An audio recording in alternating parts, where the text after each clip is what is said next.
नमस्कार छात्रों। आज पुनः एक नए पाठ एवं विषय के साथ मैं डॉक्टर ओम प्रकाश आर्य, असिस्टेंट प्रोफेसर, संस्कृत विभाग, महाराजा कॉलेज, वीर कुंवर सिंह विश्वविद्यालय आरा, आज की कक्षा में आप सभी का स्वागत एवं अभिनंदन करता हूं। बीए ऑनर संस्कृत विषय में प्रथम वर्ष द्वितीय पत्र के लिए काव्य इतिहास और व्याकरण पाठ्यक्रम हेतु निर्धारित है।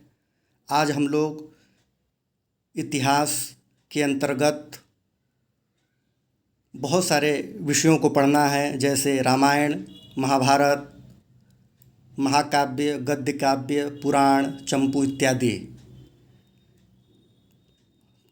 तो हम लोग आज पुराण के विषय में कुछ जानकारी प्राप्त करेंगे। तो आइए आज का पाठ हम लोग आरंभ करते हैं। सर्वप्रथम हम लोग पुराण शब्द का अर्थ क्या है इसको समझते हैं। पुराण शब्द का शाब्दिक अर्थ है प्राचीन या पुराना। इसके अंतर्गत प्राचीन कथानक, वंशावली, इतिहास, भूगोल, ज्ञान विज्ञान आदि सभी प्राचीन तत्वों का समावेश है, इसलिए इसे पुराण नाम दिया गया है। इस भाव के आधार पर, इस भाव को लेकर पुराण शब्द की अनेक निरुक्तियाँ विभिन्न ग्रंथों में हमें प्राप्त होती हैं, जो इस प्रकार से हैं। पहला पुराण का अर्थ है पुराणम आख्यानम पुराणम, अर्थात प्राचीन आख्यानों को पुराण कहते हैं। दूसरा पुराण शब्द का अर्थ हमें वायु पुराण में इस प्रकार से प्राप्त होता है, यस्मात् पुरा ही अनति इदम पुराणम, जो प्राचीन समय में सजीव था उसे पुराण कहते हैं। अगला पुराण शब्द का अर्थ हमें वायु पुराण में ही इस प्रकार से प्राप्त होता है, पुरा परंपराम वक्ति पुराणम तेन वै स्मृतम, प्राचीन परंपरा के प्रतिपादक ग्रंथों को पुराण कहते हैं। विश्व सृष्टेः इतिहासः पुराणम, विश्व सृष्टि के इतिहास को पुराण कहते हैं। ऐसा मधुसूदन सरस्वती ने पुराणोत्पत्ति के प्रसंग में लिखा है। आचार्य यास्क ने निरुक्त में पुराण का अर्थ इस प्रकार से दिया है, पुराणवम भवति इति पुराणम, जो पहले नवीन था, प्राचीन समय में नवीन था, उसे पुराण कहते हैं। अथवा जो प्राचीन होकर भी नवीन सा लगे, नवीन हो, उसे पुराण कहते हैं। पद्म पुराण में पुराण का लक्षण इस तरह से प्राप्त होता है, पुरार्थेषु आनयति इति पुराणम, पूर्व तत्व अर्थात पुरुष और प्रकृति के चिंतन में संलग्न को पुराण कहते हैं। तो इस तरह से हमें भिन्न भिन्न ग्रंथों में पुराण के लक्षण इस तरह से हमें मिलते हैं, जिसे मैंने आप सभी को बताया संक्षेप में। अब हम लोग पुराण का लक्षण क्या है इसको समझते हैं। लक्षण प्रमाणाभ्याम वस्तु सिद्धि, लक्षण और प्रमाणों से वस्तु की सिद्धि होती है।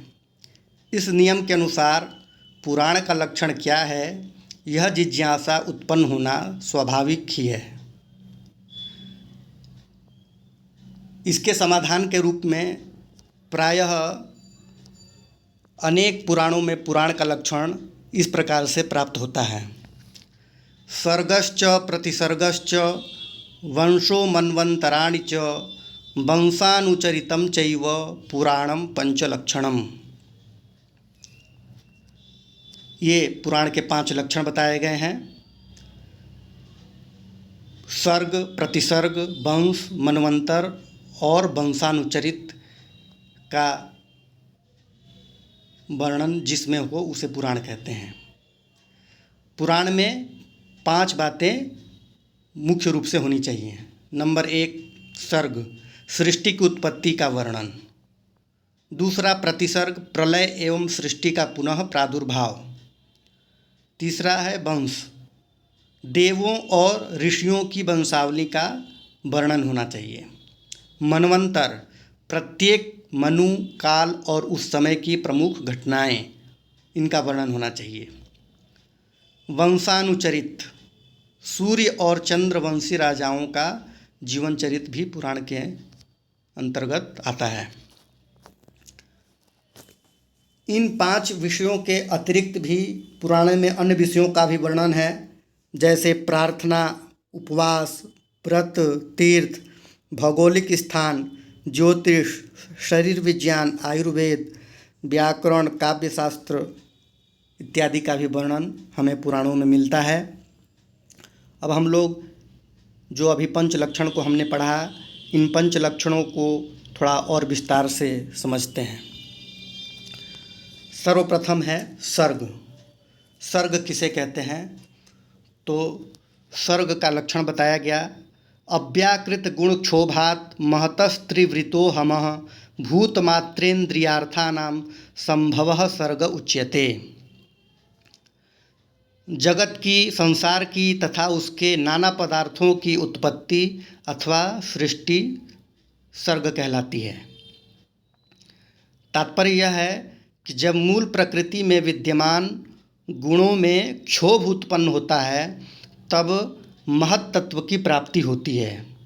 उसके पश्चात इस महत तत्व से सत्व, रज तथा तम से युक्त त्रिविध अहंकार की सृष्टि होती है। इन त्रिविध अहंकार से पंच तन्मात्रा, इंद्रिय तथा पंचभूतों की उत्पत्ति होती है। इसी उत्पत्ति क्रम को सर्ग कहा जाता है। सृष्टि से अभिप्राय सर्ग। सर्ग का क्रम पुराणों में इस प्रकार बताया गया है। क्षीर समुद्र में भगवान नारायण शेषनाग पर शयन कर रहे हैं। उन्हें जब सृष्टि की इच्छा होती है तब उनकी नाभि से कमल प्रकट होता है और उस कमल से चतुर्भुज ब्रह्मा का प्राकट्य होता है। वे ब्रह्मा ही संपूर्ण स्थावर एवं जंगात्मक संसार की रचना करते हैं। अगला है प्रतिसर्ग। प्रतिसर्ग नैमित्तिकः प्राकृतिको नित्य आत्यंतिको लयः संस्थेति कविभिः प्रोक्ता चतुर्धास्य स्वभावतः। सर्ग के विपरीत वस्तु को प्रतिसर्ग कहते हैं। विष्णु पुराण तथा श्रीमद् भागवत में प्रतिसर्ग के लिए क्रमशः प्रतिसंचर तथा संस्था शब्द का प्रयोग भी हुआ है। यह प्रलय नैमित्तिक, प्राकृतिक, नित्य तथा आत्यंतिक रूप से 4 प्रकार की होती है।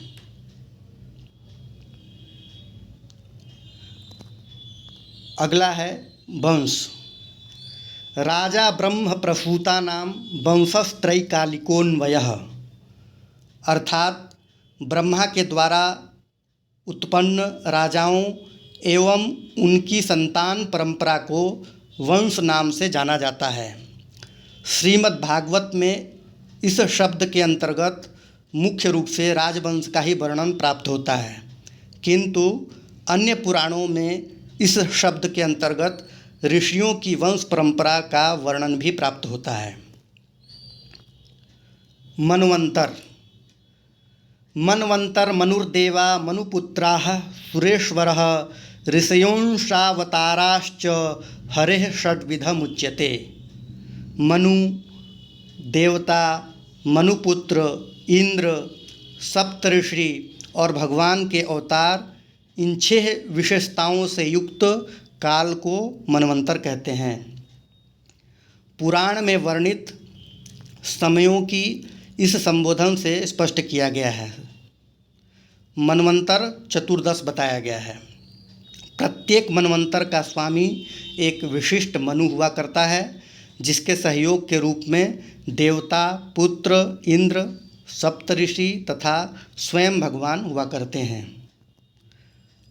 अगला और अंतिम है वंशानुचरित। वंशानुचरितम तेषां वृत्तम वंशधराश्च ये। वंशानुचरित के अंतर्गत उपर्युक्त वंशों में जन्मे वंशधरों का तथा मूल रूप में राजाओं का विशिष्ट विवरण प्राप्त होता है। जिनमें मनुष्य वंश में उत्पन्न महर्षियों का तथा महापुरुषों का चरित्र समाविष्ट होता है। राजनीति विषयक ग्रंथों से एवं नवीन प्रकार का पुराणम पंचलक्षणम प्राप्त होता है, जो कि उपर्युक्त पौराणिक लक्षण से भिन्न है। कौटिल्य अर्थशास्त्र की व्याख्या में जयमंगलाकृत टीका में प्राचीन ग्रंथ का यह श्लोक उद्धृत है। सृष्टि प्रवृत्ति संहार धर्म मोक्ष प्रयोजनम ब्रह्मभिर्विविधैः प्रोक्तम पुराणम पंचलक्षणम। इसके अतिरिक्त श्रीमद् भागवत पुराण में 2 स्थानों पर पुराणों के 10 लक्षण प्राप्त होते हैं। वो इस प्रकार से हैं। सर्गश्चाथ विसर्गश्च वृत्तिरक्षांतराणि च वंशो वंशानुचरितं संस्था हेतुरपाश्रयः। सर्ग विसर्ग वृत्ति रक्षा अंतराणि वंश वंशानुचरित संस्था हेतु और अपाश्रय, ये 10 लक्षण पुराण के श्रीमद् भागवत पुराण में और ब्रह्म वैवर्त पुराण में भी प्राप्त होते हैं। वैसे यदि गहनतापूर्वक विचार करें तो पुराणों में वर्णित जो सर्ग प्रतिसर्ग आदि पुराणों के जो लक्षण बताए गए हैं, उन्हीं पंच लक्षणों को विशद रूप प्रदान करके 10 लक्षणों में श्रीमद् भागवत पुराण तथा ब्रह्म वैवर्त पुराणों में वर्णित किया गया है। इसलिए ये 10 लक्षण उपर्युक्त 5 लक्षणों, अभी जो हमने 5 लक्षण पढ़ा, उनकी ही विशद व्याख्या हैं। तो हम लोग इस प्रकार से पुराण का लक्षण, पुराण का अर्थ क्या है, इसको हम लोगों ने संक्षेप में जाना। अगली कक्षा में आप सभी के बीच पुराणों की संख्या और जितने भी पुराण हैं उन सभी पुराणों का संक्षिप्त परिचय पढ़ेंगे। आज का पाठ यहीं समाप्त करते हैं। फिर अगले पाठ के साथ आपसे पुनः मुलाकात होगी। तब तक के लिए धन्यवाद।